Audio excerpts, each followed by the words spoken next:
Welcome back to another episode of Have Game Will Travel. I'm your host, Bennett Newsome. I'm the Director of Esports and Growth and Development here at Full Sail University, but most of you probably know me as DamnitBennett out there on the internet. If this is your first time joining us, welcome, and if you've watched before, we're happy to have you back. Have Game Will Travel is an interview-style show that focuses on that there's so much more to the world of esports and gaming than just being good at the game. So join us as we kind of take a virtual trip through our guest's journey in the industry. If you have any questions, you can type them in the chat at any point in time. We'll bring them up onto the screen and ask our guests. But buckle up. Have Game Will Travel starts now. I want to welcome our guest, Brandon. Brandon, how are you doing this afternoon? I'm good, man. I appreciate you guys having me. Obviously, I have a little bit of experience with Full Sail and you yourself, so I'm glad to be on, and I'm excited to do this. Absolutely, yeah. I'm super happy to have you here and welcome. Why don't you go ahead and just kind of introduce yourself, talk about what you do, and kind of a little bit about your past. Yeah. So as you said before, my name is Brandon Raudenbush, also known as ToXsiK in the gaming space. Been involved with esports now for I would say around 10 to 12 years. Started off early in my around when I was 13 or 14 years old. Got involved actually with Halo, playing Halo at a younger age. Started off locally, obviously, playing with friends and things of that nature. Going to like local LAN tournaments at the time. When that was like a thing. Like now you don't even hear about local LAN, like not as much anymore. Yeah, you don't even hear about like local LAN shops or like stores or anything like that anymore. So the Stone Age, I guess, is when I was playing like little Halo tournaments around like my my area. And then from there progressed a little bit into like, I got introduced to Major League Gaming, started, traveling to Major League Gaming tournaments is where I really got I would say like my passion and love like really started to blossom from that, right? Like kind of seeing the, I'll never forget my first time going to an MLG tournament. Like I think 14 or 15 years old, and just walking in and hundreds of kids, hundreds of like setups, and it was a gamer's paradise. So I was like, this is something I want to do, right? And from there I was hooked. Played Halo for I want to say 4 or 5 years, all the way to about Halo 3. Kind of dropped off after that, went and played college basketball over at St. Thomas University in Miami. So was focused on, the college grind, training and things like that for basketball. And then, always had the love for content and gaming still. So, was watching actually Justin.tv before there was even called Twitch. And actually watching a friend of mine, Ninja, who ended up being who he is now, and saying, man, you know what? I got to try this. Sitting in my dorm and saying, I should try this. I think I can maybe do this. Obviously not as big as he got, but he was really the one who sparked my interest in the streaming and things of that nature. Got into streaming with 2K. And then from there, was introduced to the NBA 2K League, was drafted. If you guys don't know what the NBA 2K League is, the NBA 2K League is NBA 2K's esport league, partnered with 2K and the actual NBA. So I was lucky enough to be selected in the season 1 draft. Did that for 4 years. Ended up hanging up the sticks last year, actually at the age of 30. That's kind of like the old man in the gaming world. So I decided to hang it up and was fortunate enough to get a job actually with the 2K League, a full-time job as a marketing coordinator for the 2K League. So that's what I'm doing now, and I'm excited and blessed to be where I'm at. So yeah, that's awesome. I mean, you have had quite the journey through the world of gaming and esports, and I'm super pumped to kind of dive deeper into all of that. But when did you first really start gaming? I think back to like my childhood, and I know gaming's been like a staple in it, and for you, did that start younger, or was it later on that you really got into gaming? Yeah, definitely at a young age, man. Like I don't even know. I don't think I could even remember like the exact age. For as long as I can remember, I had a controller in my hand playing something, right? From what I can remember though is the first time I really fell in love with like online gaming, right? Like the online competitive gaming scene was, I was probably 12 years old, maybe 13 years old. Actually, I played Counter-Strike on my old original Xbox online. It was like the first online game I played. And I just loved it. I just loved like the whole interaction, like there was like a leaderboard, things and I just fell in love with it at that age. And from there, like I said, transitioned into Halo, really fell in love with Halo. Like Halo 1, Halo 2, Halo 3 was like probably the prime of like my gaming experience. I think to this day, like I've still been trying to like chase and find that feeling that I had of like playing Halo 2 all night, like missing school to play Halo, like those type of things. Like I think I still chase that feeling that I used to have playing that. And then from there, just never looked back, right? Like kind of played a variety of games, you know, always was involved like with sports. So, you know, always picked up like Madden, always picked up like 2K for fun. But, you know, I was really involved with like Halo, Call of Duty, Counter-Strike for a long time. And then, you know, from there, I've been playing it ever since. Yeah. Would you say that like Halo was the first game you ever like truly loved and was just super passionate about? Yeah, I think a lot of it too was just like the interaction, right? Like in Halo 1, that's the first time I got introduced to like local LAN, like, you know, playing LAN. And actually we'd go over to like my friend's house, you know, down the street, and me and my brother would go and play against him and his brother. And we'd hook up the Xboxes room to room, had the Ethernet going across the hallway, you know what I mean? And just playing like 2v2s all night long. And I was like, I just loved that feeling. I loved that competitive feeling. It was like, it reminded me of the feeling of playing sports in real life. Like that same competitive feeling I got from playing sports is what I got from playing video games. And naturally, I just, for whatever reason, seemed to be a little bit better than a lot of my friends for whatever reason. Like we all play the same amount, but I just seem to be a little bit better. And then I think that's like, like for whatever reason. And I think once I went to my first tournament in my, you know, down where I live in South Florida, and I won, I think I won like, you know, $200-300 at that time. And I was like, man, like, this is what I want to do. This is fun. Like, and then going to my first MLG tournament, that was like the Super Bowl of gaming for me, right? Like playing in front of all those people, and like the whole experience like was incredible. And from there, I was hooked. Yeah, let's talk about that. So your first ever MLG tournament, you were around like 14 years old, and you placed the top 32 out of 400 Halo teams. What was it like, you know, being a 14-year-old kid who just placed in the top 32? Yeah, it was crazy. I think like at that age I was so naive, right? Like, and I was so, I didn't really understand. I just was like going to play the game I love to play, right? Yep. So looking back at it now, it's cool to see, and like cool to see the accomplishment. My first MLG tournament actually was, I was like 14 years old. I went to MLG Chicago. And I mean, I remember this, you know, the day I die, like begging my parents to go. It was no, you're not going, you're not flying, you're not doing this. I don't know who you're going to meet. Like, you know what I mean? Like, and eventually, like, I begged and begged and begged, and they eventually let me go. And yeah, like you said, placed top 32 out of 400. I was pretty fortunate though. Like, as a Halo player growing up in South Florida, I grew up around a lot of like good Halo players. So I was fortunate to have that experience playing against some of these guys at like local tournaments before I got into like the MLG scene. And that really like primed me, I think, like going into like a Chicago, right? Like, you know, just to give you an example for you guys that are familiar, like in the esports space and like the Halo space, especially, like I was going to local tournaments before I went to my first MLG tournament with like guys like T-Squared, who's, you know, one of the biggest Halo players ever, close friend of mine, guys like a Pure Gangster, APG, who now he's on Optic. He's probably, you know, top 10 Halo player of all time, still going to this day.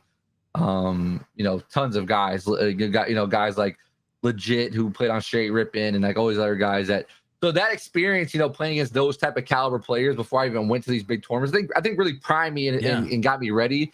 And again, I was 14, so like at that point I wasn't even like, there was no nerves, right? Like I just kind of went and was like, oh, we're doing this thing, we're playing a game, like let's go play. Yeah, you're on top of the world at that point. Right, you know? right. So I went and I played and did well, and then, you know, I think, like I said, now, like looking back at it, it's like, wow, like you placed top 32 at 14 against 400 different teams. Like it was neat. So it was a good feeling. And then from there, like, it was like, how do I do better? How do I place higher? You know, like that's where, like, I think the real like rat race started. Like once I placed in my first tournament, it was like, okay, like, how do I get top 16 right now? How do I get top 8? Like, how do I start doing those type of things? So that's where, it all started. It was fun. Well, you got the OG credential, you know, having the MLG tied to that. There's not a ton of people that can say that, which is really cool. So obviously gaming is a huge part of your life and career. Was it your first passion, or did you have other passions that like kind of coincided with this? Yeah, it's funny. I think like, you know, me growing up, I think like a lot of kids, like I wanted to be the professional athlete, I think, right? Like, I want to go to the NBA. I wanted to play basketball in the NBA. So like I always joke about it now. I was like, well, I guess I found my way to get in the NBA, There you right? go. So like it worked out in that way. Yes, I think like I love sports obviously growing up, Yeah. right? Like it was a passion of mine, playing sports my whole life, playing sports in high school, middle school, college. Like it's something I love doing, and that was probably my first passion. Okay. But like gaming was kind of like it was hand in hand, right? Like at the same time I was loving sports. Like as soon as soon as I was done with my sports, as soon as I was done like doing my schoolwork, I was on the game. I was on a game, like playing, like I said, either playing Halo or playing whatever. And you know, some of my closest friends to this day are people I've met online at the age of like 14, 15, 16 years old that are now like, you know, I'm in, like I said, I just turned 30, turning 31. Like guys I still talk to this day, right? Like I might have only met him in person once or twice, but like I've met so many good people through it. And like I think that's, you know, was a big thing for me. And it kind of, like I said, it stayed hand in hand with me growing up and playing sports. So I wouldn't say it was my first passion, but I'd give it like a 1B. Yeah. I'll take it. I'll take it, right? You mentioned obviously attending St. Thomas University in Miami. You played basketball there and studied business marketing. Talk to us about your time at St. Thomas. Yeah, so it's kind of funny like how I ended up there. I actually, when I graduated high school, I went to Tallahassee up to Florida State University because my whole family went to Florida State. So like I was kind of like, I got to follow the trend, you know what I mean? I got to go to Florida State. So I went up there and loved it, had a great time in Tallahassee. Probably too much of a good time was the problem. I went up there and had too much of a good time, decided to come home. Actually had a walk-on tryout to play basketball. I knew I wanted to get back involved in sports. Like I just knew it was like a big drive for me, especially with school, to stay focused, and like it's just something I wanted to pursue again. Right. So I actually had a walk-on tryout at St. Thomas and did well. Ended up getting the opportunity to play there for 3 years down in Miami, and yeah, it was great, man. I met so many good people there, and really getting at St. Thomas is when I started getting back into like 2K, like or maybe diving into 2K a little bit more, because when we weren't practicing or we weren't traveling, the team was playing 2K in the dorm rooms, or we were playing 2K like in the locker, like in our locker room, like for fun. It was always there was that, it brought that competitive gaming side back to me, right? Where I feel like I might have not forgot it, but just kind of put it to the side. It brought it back, right? So that definitely sparked that. But yeah, man, St. Thomas was great. Great school, great atmosphere. They're actually getting involved in esports now as well. So I've had some communication with them. So I'm happy to see them do that. But yeah, man, playing sports, it was something that I really wanted to show myself that I could go do it in the college level. And then, also get a good education at the same time. And St. Thomas was able to provide that for me. So, I was blessed, and it was a lot of fun going there. Yeah, that's awesome. And I love that kind of rejuvenated your gaming, inspiration almost, right? Like exactly. I know playing, I grew up playing hockey, and that was always a thing that you would do after the games were over or after practice or whatever. You and your buddies get back together and play different sports titles on whatever console it was at the time. But obviously, doing that and having that traditional, sports background, do you feel like playing basketball in high school and college helped you when you ended up going pro in gaming? Yeah, I definitely do. I think more of the like leadership roles and like the accountability side of things, I think is what really transitioned the most for me. Especially like going into 2K. At a younger age when I was playing Halo, and like I did play basketball still like in middle school and high school, but like obviously as I got older and I matured, like after playing college, my whole mentality was different, right? Like at a younger age at playing Halo, like you couldn't tell me anything. Like I thought I was the best player. I thought I knew everything. I thought I was right at everything. But like, yeah, progressing from like St. Thomas and then becoming a 2K League professional and playing 2K at a professional level, just the whole like I said, the leadership side of it, the accountability side of it, those things transitioned for me to the 2K League, right? Like a lot of people don't know, if you guys aren't familiar with the 2K League, when you are drafted, you are expected to live in that city of, whatever team that you are drafted by. You move in with 4 other teammates, guys that you don't know, you may have never met before, right? So there can be a lot of, it's not always beautiful, right? It's not always like there is a lot of behind the scenes things that go on. Obviously, like there's a lot of money on the line. There's a lot of pressure and things of that nature. So I think just like I said, like the leadership roles that I've learned in college and like being a captain on my college team and like holding guys to a standard and holding guys to accountability, like and setting that standard at the same time, right? Like coming in every day and showing guys like I'm not going to tell you to do these things and me not do it myself, right? So like bringing that same mindset to the 2K League and the teams that I was on, I think was definitely one of the things that like helped me be a pro for as long as I was and helped me, you know, and we'll probably get into it, but like I played on 4 teams in 4 years. So like for me, a lot of teams saw value in me. So I think having those traits is what brought value to me to other teams as well. So yeah, absolutely. And I think, I mean, like you said, I mean, 4 different seasons in the NBA 2K League, and that's probably where a lot of people recognize you from. But your career spans way before that and after as well, which is really cool. I mean, and that I think gives you a lot of almost kind of an education side to it because you've experienced so much. And when you come in, especially players that just got drafted, maybe they were sitting on their couch, you know, a week ago, and now they're in this team house, you know, in a brand new city, being a pro gamer. It's gotta be a culture shock for some. For you just kind of, all right, I'm in this before. I've been here. We're doing this, which is great. Outside of, you know, NBA 2K and you know, the league and Halo, you in 2015 became a Twitch partner as well. Tell us a little bit kind of about that journey in finding Twitch. Obviously, you started the early days in Justin TV, but what was that like? Yeah, so like I said, it spans back kind of at my time at St. Thomas, right? At that time, I was watching Ninja on Justin TV. He would play like Halo Reach on Justin TV. Yeah. And at that time, I didn't really watch live streams and know much about live streams. I didn't really know live streaming was a thing. I knew like very minimal, like, and like I said, Ninja was like the only person I ever really watched. And I just remember sitting in my dorm room watching him and thinking like, man, like I feel like I could do this. Like again, like obviously he's great at what he does, his personality and everything that he brings to the table. But he's really the one that sparked the interest for me.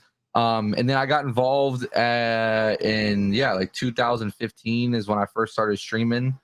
And it, you know, at that time, like again, I just went into it like super naive, not knowing anything. I think my first stream was like off my Xbox, off the Twitch app. I had like music playing on like a Bluetooth speaker in the background. Like I was reading chat off my cell phone right here. Like my brother was like my only viewer. So like, I don't know. I think it was just like the thought of like what could be, right? Like back then and doing it and like just having that fan engagement. Like it was a lot of fun for me, man. Like even if it was like 2 people, 1 person at that time, like it was so much fun. And then seeing like 1 person turn into 5 and then 5 turn into 10 and then like, you know, and so on and so on and so forth. Like it was an awesome journey, man. It's one that I'm still continue to try to improve on every day.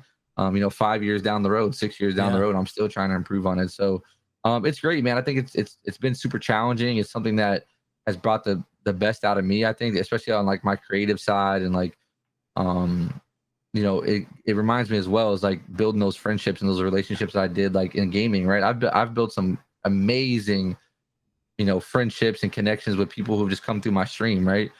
People that to this day now like have contacted me and, you know, call me and tell me happy birthday or congratulations for that, this or that. So absolutely. I think everything that it just has to offer is neat, right? Like even what I'm doing now, right? Really stemmed from me just starting streaming, right? Yeah. That got me from streaming to 2K League to working for the NBA to doing things that I'm doing now, like with you. So it's awesome, all the doors that's open. It's something, like I said, I continue to work on every day, and I just love doing it. What would you say your fondest memory of streaming has been so far? That's a hard one. That's a hard one because there's so many, like there's just so many different things. I would say like my most memorable stream for me would probably be during COVID when I was in Orlando, actually, with the Magic. Yep. I had a crazy stream one night. I think we got like something like 2,000 gifted subs. Oh, wow. Like, and it was to shave my beard, of course. Like everyone wanted me to see, like, you know what I mean? And you can relate because you're like, you know, you're a beard guy as well. So like, they all wanted to see me shave my beard. So it was like, you know, they gifted like 2,000 something subs. And there I am shaving my beard off on stream with my teammates behind me.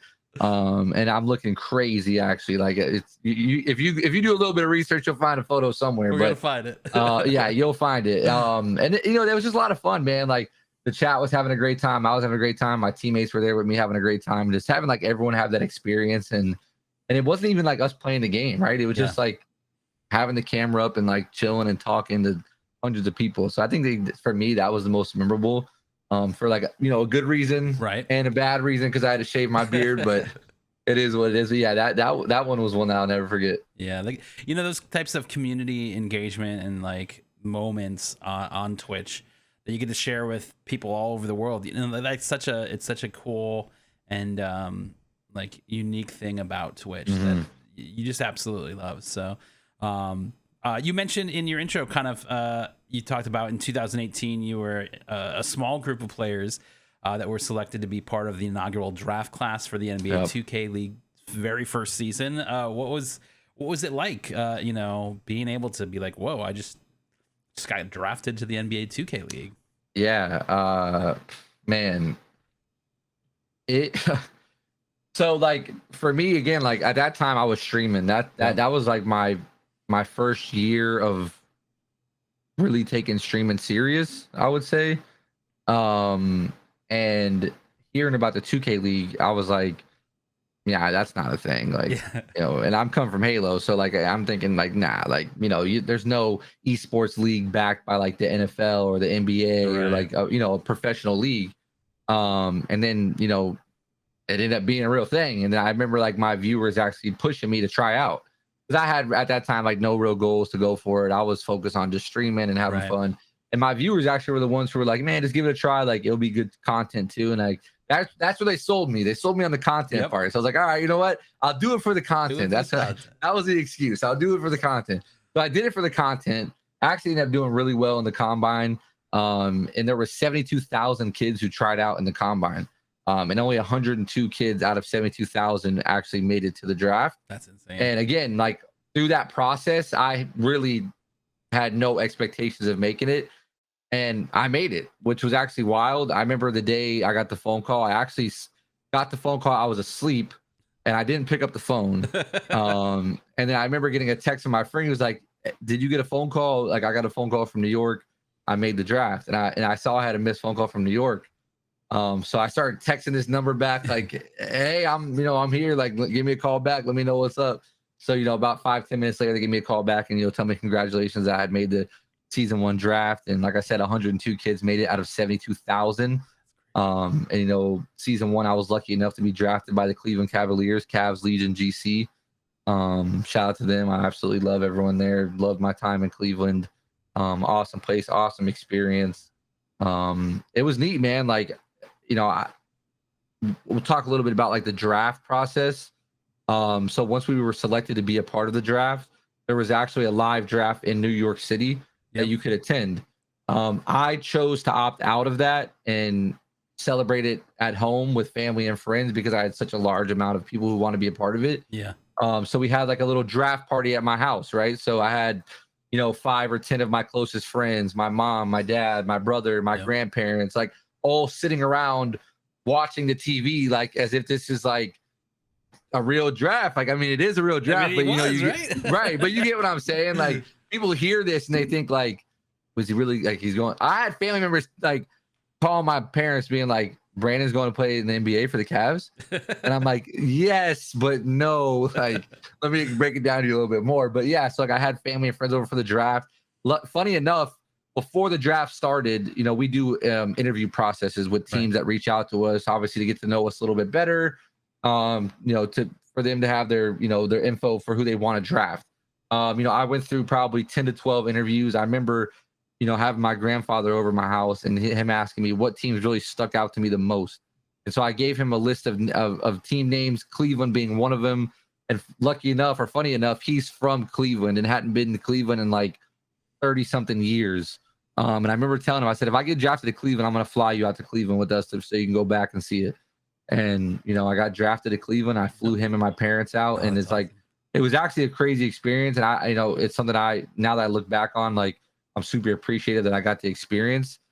my like great grandparents and like were from like a mile or 2 miles away from actually where I stayed when I played for Cavs in the 2K league. So like to go back and see that and be with my grandpa and like see like, you know, their old house and like the old schools they're a part of, and like who would have thought like, you know, playing in a professional gaming league would have brought that, you know, experience to, you know, for me as well. And if that never happened, like he would never went back to Cleveland and things like that. So to have that was awesome. So yeah, you know, season 1, like I said, 72,000 kids, 102 made it. I was drafted to Cleveland, lived in Cleveland for 6 months, and I'm a Florida boy, like I told you earlier, South Florida, born and raised. So like I went up there and it was like the first day it was snowing, and I'm like, okay, like this is what we're doing. Like, all right, let's buckle in. But yeah, man, it was great. I enjoyed my time, and like I said before, you know, jumped around a little bit after that, but you know, great experience all around.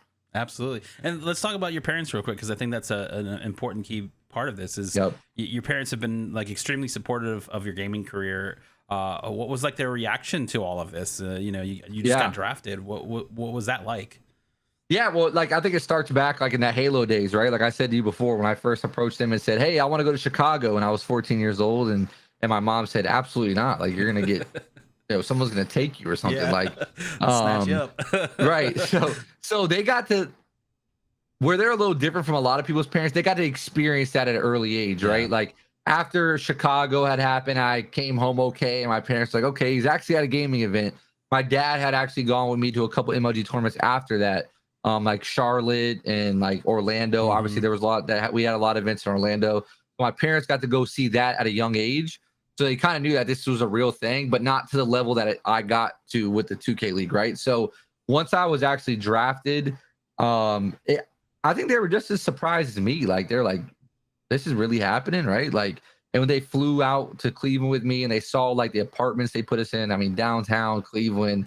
Very nice apartments downtown, like live in luxury basically. My parents were thinking like, man, all from gaming, right? Like we also that night that we flew in, the Cavs had us at they had a game that night. The Cavaliers had a game that night against, I believe it was like the Knicks. And they had us at the arena and actually brought us on the court like during like a timeout. And had us on the big, you know, jumbotron, like introducing the new Cavs Legion gaming team. And like I think that was like really when my parents were like, man, like this is real, like this is cool, you know what I mean? Like my dad, like I remember my dad sending me the video of him recording it and like yelling my name and him yelling ToXsiK, and I'm like, damn, like my parents are in Cleveland at the Cleveland Cavaliers game to see me on the court yelling my gamer name. Like, this is kind of crazy. Like, all right, like so I think that's when they were like, you know, they were like, okay, this is cool. And obviously once like the first paycheck started coming in and stuff like that as well, they thought, okay, like he could really go somewhere with that. So yeah, you know, I've been blessed to have parents that believed in, you know, my passions and my goals. Like obviously, you know, first things first with them was like me doing the right things, right? Like back when I was playing Halo, yeah, you can go to these Halo tournaments, but are your grades good? Are you know, are you keeping up with your sports? Are you doing all the right things first? Then you can do these things, and then from there, like obviously it manifested and turned into what it is now. And if I didn't have their support back then, you know, who knows if I'd be doing what I'm doing now. So extremely blessed and appreciated to have that. Yeah, absolutely. And that, I mean, that's huge. That's a really, you know, key component to a lot of the things that we're talking about today, is that you had that support. And sometimes there's others that don't, and they still are able to be successful, obviously, but it's real nice when it's there, you know, and you're able to lean into that, which is great. So we're gonna take our first question from chat here. And basically the question is from our resident question asker, Jacob is Nachos. You've done a great job of branding yourself. How important is a personal brand within the esports industry? Yeah, that's a great question. I think anytime you can add any sort of external value to yourself outside of like being just, you know, it depends also what route you want to take, right? Like for me, I was on the competitive side. I was always a good player, and I've always wanted to be involved in the competitive side. But adding that external value to myself was extremely important, and having that brand, right? Especially when it came down to like the 2K League, because as these teams are buying into this league, like they're looking to gain traction as well, right? So what's one of the easiest ways to do that is you have a player who's a good player who has a fan base and has a brand and attraction to bring with him, right? It's the same thing if you look at like, why is a guy like LeBron James so valuable, or like a guy like Kevin Durant or Steph Curry, et cetera? Like obviously they're great generational talents, but the brand they bring along with them also is, second to none. So I think like having that external value is extremely important. And it's helped me have a lot of opportunities outside of just being a player and outside of the 2K League itself, right? Like about a year ago, I actually had an opportunity to be an exclusive partner with Facebook, where I signed a 1-year deal with Facebook to stream on them stream on their platform for 1 year, and made a good amount of money from that, right? And that comes from all building your brand. So I think anytime you can build a brand and add external value to yourself is extremely important. Yeah, absolutely. And, I think to go back to the, support and everything, one question that I hear a lot is like, what kind of advice would you give to young gamers who are, just kind of starting to have that conversation with their parents about competitive esports? Yeah, well, I think like you're at a luckier stage now than I was, right? Because like now there's a lot more product to show, right? There's a lot more to say, hey, like look at this and look what's going on, because there's a lot going on, right? And like I think back in the day, and you can probably attest to this too, is like back in the day it was like you got to be good at a game and you got to go win a tournament to make money. And that was it. And now it's like if you look at different things in esports or different games or wherever it is, not only can you be a good player, I mean, there's production, there's game admins, there's so many different avenues that you could take and sit down with your parents and say, okay, I want to pursue esports in this realm or this realm or this realm. And there's so many things you can show them. I think that helps, right? But like my biggest advice, depending on where your age is and where you're at in your life, if you're a high school kid or a college kid, don't put all your eggs in one basket. I will say that. Like I wasn't the guy who was like, I'm quitting everything, I'm dropping everything, I'm making it in gaming. Like, no, like I focused on what I had to focus on at the time. But on my free time, I was locked in on making this a reality, right? Like I knew like, okay, like I got to give this smile on my free time. And that's what I did. So I would say stay focused on what you are doing, whether that's school or, if you're working, like don't just hang everything up, continue to do what you're doing. And on your side, like I said, work on your craft. If it's you want to be a competitive player, if it's you want to get involved with streaming or content, work on that and continue to build value on that end when you can.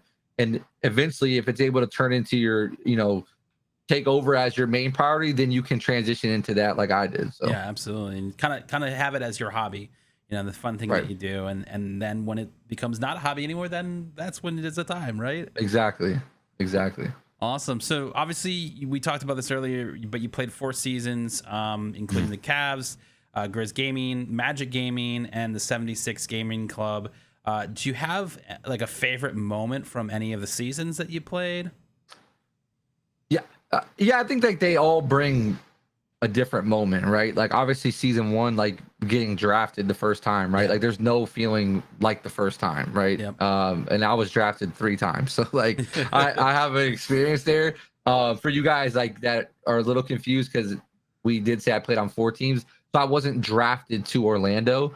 The way it worked out, I was drafted season 2 to Memphis, and I played half the season in Memphis. I eventually approached my coach and my general manager, and I was seeking a trade. So they actually traded me to Orlando, and that's where I ended up in Orlando. Then got kept for the next season in Orlando, and then transitioned to Philadelphia. But yeah, so like for me, obviously the number one that sticks out is season 1 being drafted to Cleveland. I think, like I said, there's no other time like the first time. And then also like making the playoffs. I think like making the playoffs in season 1 was an incredible experience. The atmosphere, the amount of money you were playing for, like it was different. Like you just had the feeling it was different, right? And another moment I can kind of relate to that moment was when I was in Orlando and we played at Full Sail. And I remember actually I said that exact thing in an interview. So if anyone thinks I'm just capping, you can see the interview. I remember saying when I played for the Magic, my first in-person tournament for the Magic was at Full Sail, and we had the last game of the night. And funny enough, we played against the team I was traded from, Memphis. And the whole like the energy in Full Sail, like it felt like the playoffs. It felt like the playoffs from season 1. That was the first time I was able to have like my family and friends be in town for an event. They had a big sign, "Fear the beer." They're shaking like cups and stuff.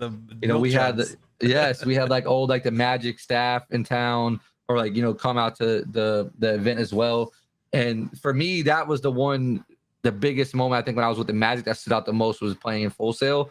Like I said, just like the whole environment, the vibe, the atmosphere, it was extremely awesome. To this day, my favorite tournament that I've been involved with, like since I've been in the 2K League. Yeah, then after that, like, you know, once I transitioned into Philly when I went to the Sixers, it was a little different that year for me because I think at that point I kind of knew like I was on my way out mentally. Right.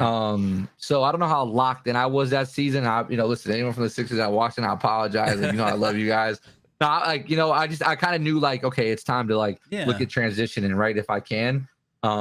So not like a ton of memories there, but like, obviously every place brings its own. Yeah. But definitely like season 1 being drafted and then like playing at Full Sail was like really big for me. Yeah, I mean, obviously that's where we met was Full Sail, and obviously Magic Gaming's a huge friend of Full Sail, which is great. But for yourself being a Florida boy, I feel like that probably had to feel really good to be able to represent like your state in the NBA 2K League. Yeah, it was something that I've always wanted to do. Season 1 before I was drafted to the Cavs, actually, like I really wanted to go to the Heat. That's where I really wanted to play for the Heat. That's obviously like my favorite team. I'm from South Florida. It was like, a place that I wanted to be a part of. But then when I had the opportunity, like I said, when I asked for a trade from Memphis, there was 2 teams that were brought up, and Portland was being one of them and the Magic being the other one.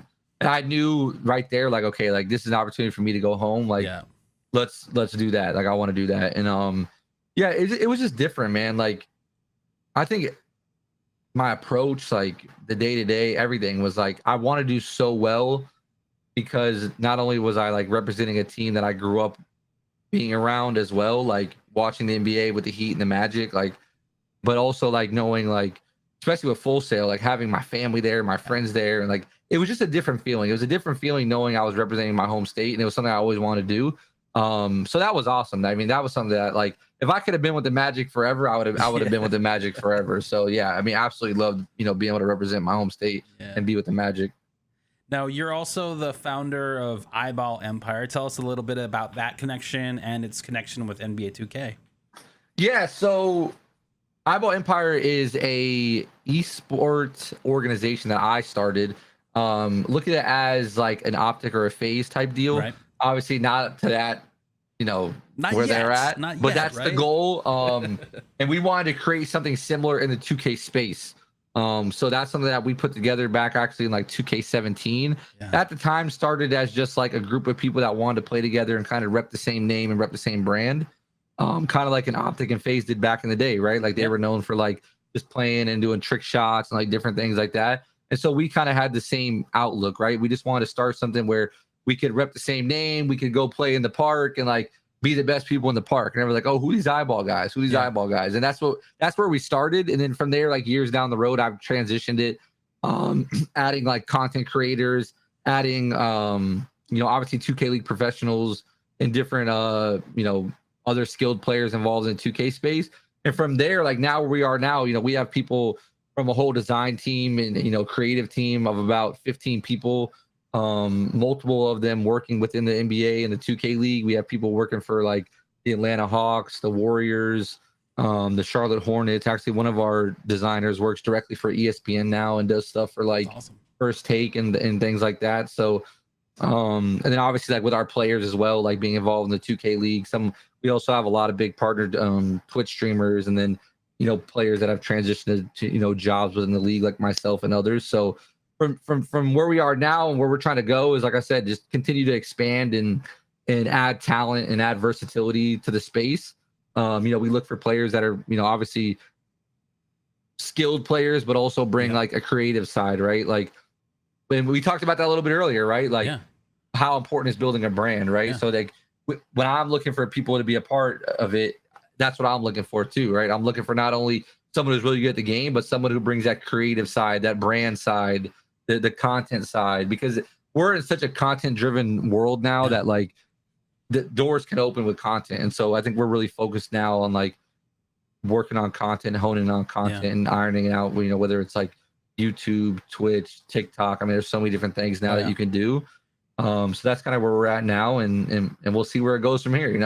It's been 5 years, going on 6 years now since I've had it, and it's made incredible leaps and bounds. So I'm excited to see where we go in the future. Yeah, it's awesome. And like you said, I mean, building your brand, I mean, you're adding value to not only yourself, but what opportunities could come from that. And I think Absolutely what you're doing with iBallEmpire is awesome. So congrats on the success so far, and excited to see, that continue to grow.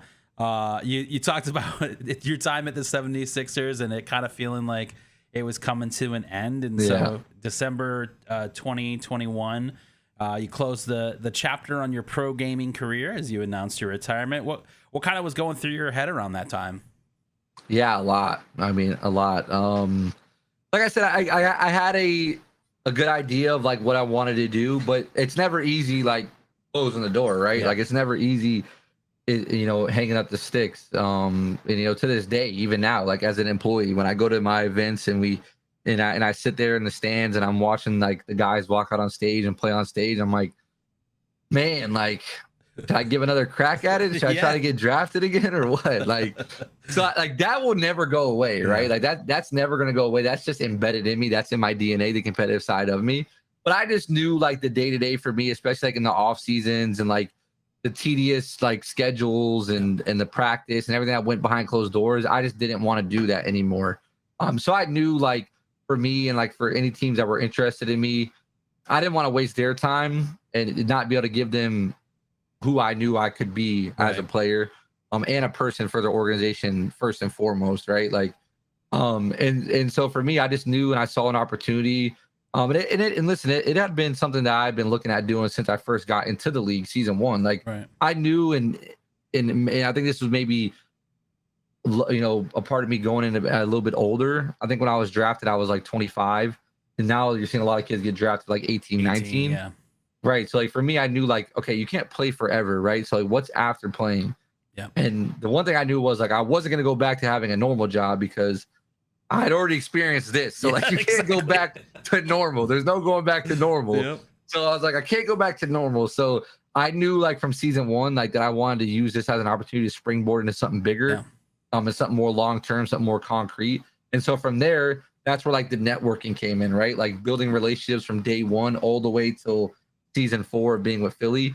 I was networking and building relationships and showing my value and showing like how I could help. And, it turned into an opportunity now with me being, a part of the 2K League staff and being a marketing coordinator, and having that full-time job that I have now with them. So, like I said, like I just think, when you wake up every day and you don't want to get on the game and you don't want to play 6, 8, 10 hours a day, and these 18, 19-year-old kids are playing 10, 12 hours a day. Oh, yeah. It's going to catch up. And so it was either get out while you can or get exposed on stage for a lot of money and go out on a bad end. So, like, I didn't want to go out on a bad end. With Philly, we ended up actually having a pretty good season. We made it to the playoffs. We got bounced first round, but it was a good season all around. So I knew I was like, okay, you know what?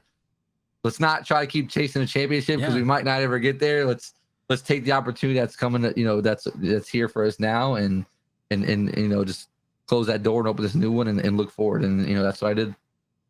Yeah, and now, I mean, you did it right, because you're now the marketing coordinator for the NBA 2K League. Tell us about that role and kind of what it entails. Yeah, so for me, right now is a lot of my day to day in my overall goals is to help bridge the gap from like the retail version of the game to the 2K League, right? I think a big thing for us is trying to grab the attention of the general consumer of 2K, right? There's so many people that play NBA 2K, 2K being one of the most, if not, I think the #1 sold sports game in the world. And there's only a portion of those people that know about the competitive side of it and know about the 2K League and what we're actually doing, right? So trying to expand our horizons and bridge that gap between the retail version of the game and the 2K League version of the game. So if you guys don't know who are watching, the retail version of 2K, which you can go buy in a store or buy like on your console, is different than what we play on the 2K League side, right? We have an actual custom build that's made by 2K and only sent out to the 2K League teams to play in our season, right? So it's not something that actually like the retail, you can play in the retail version. So trying to bridge that gap, right? So we, listen, we've had a bunch of ideas and a bunch of talks about trying to integrate like a 2K League build into retail, or like how can we make it more similar so it's more relatable to the general public, right? So that's really like my day-to-day, is just trying to bridge the gap between the general consumer and the 2K League, and grow the fan base as much as possible, and make people as educated as much as possible, as well as like trying to implement, different ideas and different engagements and different activations that we can do throughout our season and our off season to help us grow as a league. Yeah, I love that. And we had another question here from chat from Hindsight, and they ask, how would you market the NBA 2K League differently than other esports? Yeah, well, I think one thing that we have to do is we look at a lot of history, and we look at a lot of different esports that are successful, right? Like things like, esports like Call of Duty, and like esports of that, other nature, like, and we try to implement things that they do as well, right? Because there's obviously success in their pattern, so we try to implement some of the things they do as well. But one thing that I think that we do, and we try to hone on, and it makes us unique, is that we're backed by the NBA, right? And not a lot of I really no esport can say that, right? That we have a professional league that we're backed by, and that we have so many different teams across the board, across the country, that are involved with this, right? So we have 25 teams that are involved with the 2K League at this time. Not all 25 being NBA franchises though. So actually, just recently we had a team that got involved from Australia. Yep. They're from the NBL. They're an Australian basketball league, and they just bought in to be a part of the 2K League. So that's one step right there, is like getting involved in the international scene as well. Like we try to brand ourselves and be an international league and involve a bunch of different teams, a bunch of different walks of life, from NBA franchises to teams like we said, like the NBA Australia team. We have team, Dukes Infinitos, which is a really big esports brand that's from, Mexico. They're involved as well. We also have the Genji Tigers, who's from Shanghai, that is involved in the 2K League as well. So kind of leaning on our strengths as well, that which makes us unique. Obviously being backed by the NBA, some that we hold a lot of value in, and that we're proud of, and for us, having that is second to none. So we try to show that and express that as much as we can to everyone that's interested in the 2K League and what we do. Yeah, and you probably have a lot of insight as a former pro, working for the league. Are there other pros that you maybe competed against that you work with now, or are you really kind of the only one in the NBA 2K League office? So there's not many. I'll be honest with you. We have one guy who was a 2K League pro who played for the Heat, who now is involved with like league ops. But between me and him, we're pretty much like the only ex-players that are involved in the staff. That could obviously change down the road. Right. A lot of our players that have been involved for season one, and some of our best players they're still going at it. They're still competing, right? So we'll see what happens in the future with that. But yeah, for now, me, and then one of my friends, actually named Ching Sing, he's involved with league operations. So awesome. So a kind of a question that we ask every guest here on the show is, what's a common misconception that people have about esports? I think it's like just a common misconception about gaming in general, right? Like I think everyone thinks like we're just like living in our basement, and like we're not social, and like we're just like we're bums, or like we don't do things. Like no, like we're normal people who just enjoy our passion, and we turn our passion into a career, and like that's all it is. I think that's like the biggest misconception around gaming in general. Even nowadays, like there's times like I'll go out and I'll be meeting people. I remember one time I met this girl out at a bar, and we were just having like chat, and she was asking me, well, what do you do for a living? And I said, well, yeah, like I work for the NBA. And so, oh, what do you do for the NBA? That's cool. And then I mentioned like, okay, I'm a marketing coordinator for, it's called the NBA 2K League. And she's like, what's that, gaming? And I'm like, yeah. And she's like, gaming? That's not a career. And I'm like, well, actually it is. So like, yeah, like so I think like a lot of people just have the common misconception of like it's just a bad hobby, or like it's something you do all day and like you don't do anything else. It's not productive, right?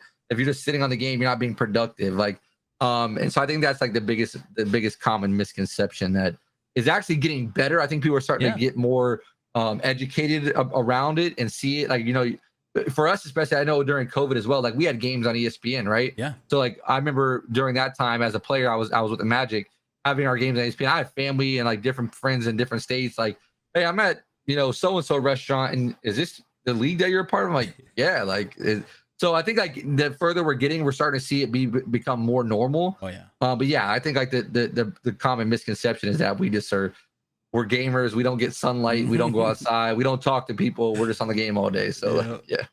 No, I definitely agree, and I think it's as it's continuing to grow and evolve, you know, more and more people are starting to like, you know, have that light bulb go off and be like, oh wait, this is really cool. And you know, from middle schools getting involved in esports to high schools, obviously with us at Full Sail doing the collegiate stuff with esports has been huge, and you know, some students are getting, you know, full rides to school, so like that's like huge, like to say that, oh, gaming paid for my college, that's a huge deal. So incredible. Yeah. Obviously as the industry grows, you know, more and more students, especially here at Full Sail, are looking to enter the world of esports after they graduate. What sort of advice would you give them as they embark into these industries? Yeah, well, I think the first things first is like try to find your niche. I think that's important. Like for me, it started with like a game that I really loved, right? Yeah. I didn't just jump into anything. I loved Halo at first, and then from there I transitioned to 2K. So those were my niches. Like those were two games that I had passion for right to start. And I think having that passion will help take you places that other games or, you know, fields won't if you don't have that passion. So for me, I would say find your niche, find that game or that field that you have that natural, genuine passion for, and then from there just continue to build on bringing value to yourself. You know, building skills, whether like it's creating content, whether it's like editing or being a player, whatever it may be. Just work on building value and building skills throughout time to make yourself more valuable. And then from there, like, you know, we talked about a little bit earlier, like for me, one of the most important things was networking. Like, don't be scared to go out and you know, DM a person and ask them a question that, you know, is someone that maybe you look up to or someone that's in a field that you're trying to, you know, get knowledge from and do, you know, get to where they're at, right? Like that's the one thing I think that I always took advantage of. I was never nervous or scared to step out and send a text message or send a DM and say, hey man, like I'm really interested in 2K, you know, how do I get better at this or how do I get better at that? Or like watching a streamer and saying, hey man, like how do you do that? Like how do you add this to your stream? How do you do that to your... I think I've had times where I DM'd you and was like, yo, I'm trying to get a good mic. Like what are the good mics, right? And I got the good mic like this from you. Like so like don't be scared to network and meet people and build those relationships and build those connections, because those connections can take you, you know, very, very far in life. I always tell people, even with content, if you want to become a streamer, it is not always about having the most people in your stream. It takes one person to come in your stream and see you and like what you do and change your whole life, right? Like it's one person can see a YouTube video and it can change the trajectory of your content life or like anything. So definitely like my biggest thing, as you can see, I'm talking about it so much, my passion, networking. Definitely build networks, build connections in anything you do. And I think that will take you a long way. Absolutely. And we got one more question here from chat for you. So it says, hey, ToXsiK, big fan. How do you divide up your time between competing, training, traveling, and producing content? That's my guy, low-key Single, I see.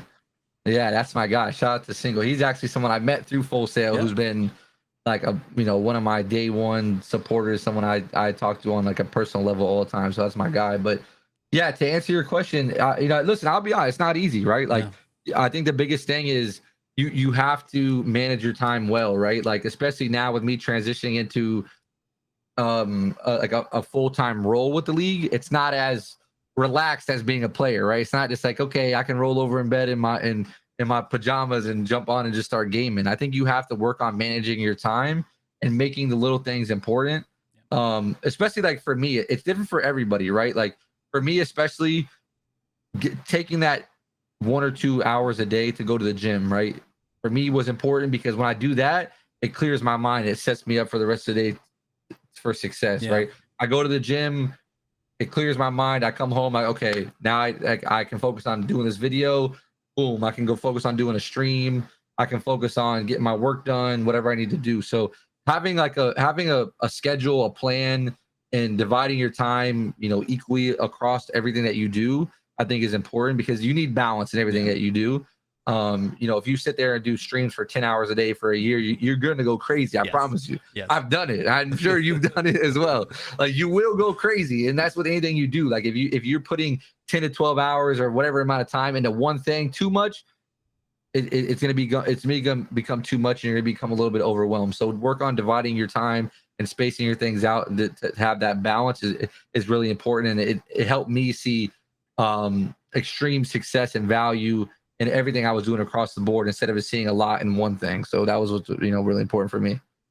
Yeah, great advice. I mean, I think that balance is just so important. You know, it's easy to fall into that. I'm gonna stream for 10 hours, like you said. You know, and that doesn't necessarily bring more viewers. You know, it just you know, can bring you down. So balance is real important. Well, Brandon, thank you so much for being on the show today. I want to give you some time to just kind of let people know where they can find you and how to connect with you. Yeah, well, I mean, first of all, thank you guys for having me. I appreciate it.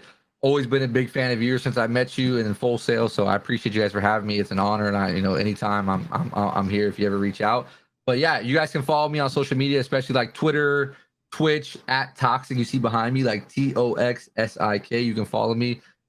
Stream on Twitch. Always active on Twitter. If you guys ever want to reach out, DM me, ask me questions about anything, you can DM me there, and I'll always get back to you guys.